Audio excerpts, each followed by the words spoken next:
This is OwlUp, where learning happens in minutes, not hours. For a deeper journey, explore all our courses at owlup.co. Now, let's dive in.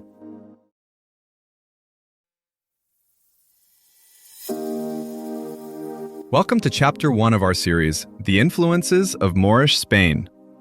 In this episode titled The Arrival of the Moors, we'll explore the historical context that set the stage for this monumental moment in Spanish history. So, grab your curiosity and let's dive in. A Muslim army stepped onto Iberian shores with fewer fighters than a modern football stadium crowd. Yet, within a few years, the old kingdom had collapsed. How does a force that small redraw a continent's map and its future? Let's rewind to the moment their ships landed. Cordoba would one day glow with lamps along paved streets, but the story begins far from city lights, with rumors. In 711, what spread first across Iberia wasn't armies, it was news. Whispers of unfamiliar horsemen, of commanders with strange names, moved faster than marching feet. Local nobles, already feuding like rival CEOs in a collapsing company, listened carefully. Who were these newcomers, and could they be turned into leverage against their neighbors? As Tariq ibn Ziyad's forces pushed inland, their real advantage wasn't only on the battlefield, it was in negotiation halls and council chambers. Some cities opened their gates under treaties rather than siege, trading tax and loyalty for security and a surprising degree of autonomy. Instead of smashing every existing structure, the newcomers often repurposed them, like renovating an old building by keeping its strongest walls and redesigning the interior to fit a new vision. Yet beneath those political deals, a slower, quieter shift began in fields, workshops, and markets. New crops, citrus, rice, sugarcane, aubergines, started to appear like unfamiliar icons on a phone screen after a major update, confusing at first, then quickly indispensable.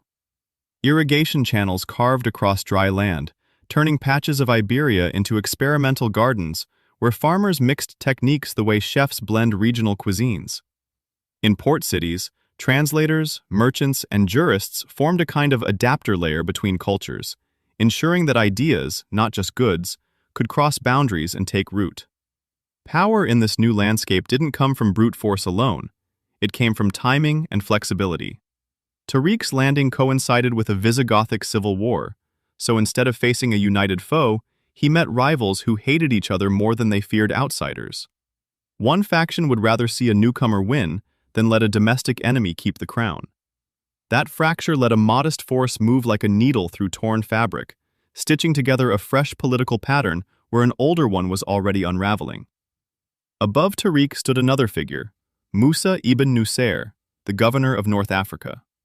While Tariq advanced, Musa followed with reinforcements and a broader vision, extending control over key cities and routes rather than chasing every last fortress. By targeting economic arteries, mines, fertile valleys, trading hubs, they locked in long-term leverage.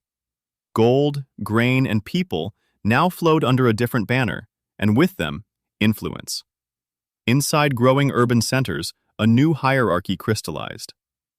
At the top were Arab elites tied to the Umayyad world. Just beneath them, Berber commanders and soldiers whose numbers had made the invasion possible. Local Iberian Christians who cooperated often slipped into roles as administrators, translators, or landholders under new terms. Jews, long constrained under Visigothic rule, could gain positions in finance and diplomacy, carefully navigating shifting expectations. Status wasn't fixed by ethnicity alone. Language skills, legal knowledge, and networks suddenly became currencies as valuable as coin. Religious life adjusted without disappearing. Churches and synagogues continued to function, their communities now counted as protected but unequal. Legal categories shaped everything from taxes to court access, and over time, some families converted to Islam for reasons that mixed belief with pragmatism. Better opportunities, fewer fiscal burdens, or a desire to rise in the new order. Conversion here was often a gradual slope, not a cliff. Meanwhile, the political center of gravity tilted south. When an Umayyad prince, Abd al-Rahman, escaped the dynasty's massacre in the east and arrived in Iberia, he found not an empty stage, but a crowded one. Arab factions, Berber groups, and local strongmen all claimed pieces of authority, like competing developers branching the same codebase in different directions. His eventual success in Córdoba would depend on reconciling those branches into something stable enough to last. Some shifts were subtle, visible only in daily habits. Think of a village where the calendar quietly fills with new market days tied to distant trade rhythms. Suddenly, local weavers adjust patterns to suit buyers from hundreds of miles away. Textile colors change as imported dyes seep into looms.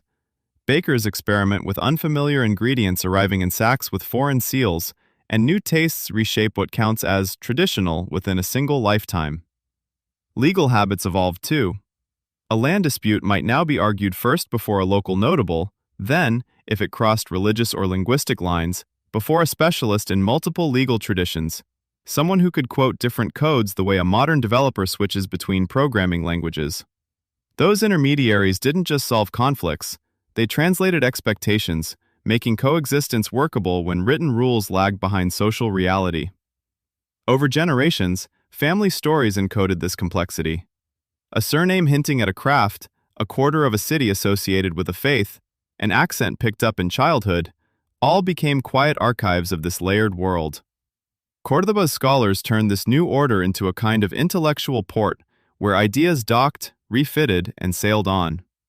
Medical texts from Baghdad met commentaries from Jewish physicians and notes by Latin-educated clerics, layering insight like transparent maps. Today, Iberia's climate labs and urban planners quietly echo that spirit, testing drought-resistant crops, reviving terrace farming, and mining medieval manuscripts like old hard drives for forgotten, low-energy ways to live with heat and scarcity. In the end, the real shockwave wasn't on battlefields but in habits.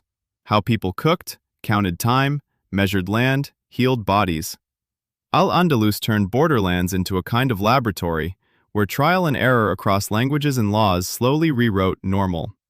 Those experiments outlived dynasties, like background codes still running beneath today's Spain. Try this experiment. Pull up two maps of early 8th century Europe and North Africa, one just before 711 and one showing the territories after the Moorish arrival in Iberia, and spend 10 minutes tracing exactly how far Muslim-ruled lands extended into the peninsula. Then, pick one everyday thing the episode mentioned, like algebra, citrus fruits, or architectural arches, and deliberately hunt for it in your own city or online photo archives of Spain. Note where you see clear Islamic or Moorish influence. Finally, talk through your findings with a friend or family member as if you're correcting the old "Moors just invaded and left" story, and pay attention to how much more concrete and nuanced your explanation feels after doing this. This was OwlUp, your daily step forward. To keep learning with structured courses and more insights, go to owlup.co. Until tomorrow!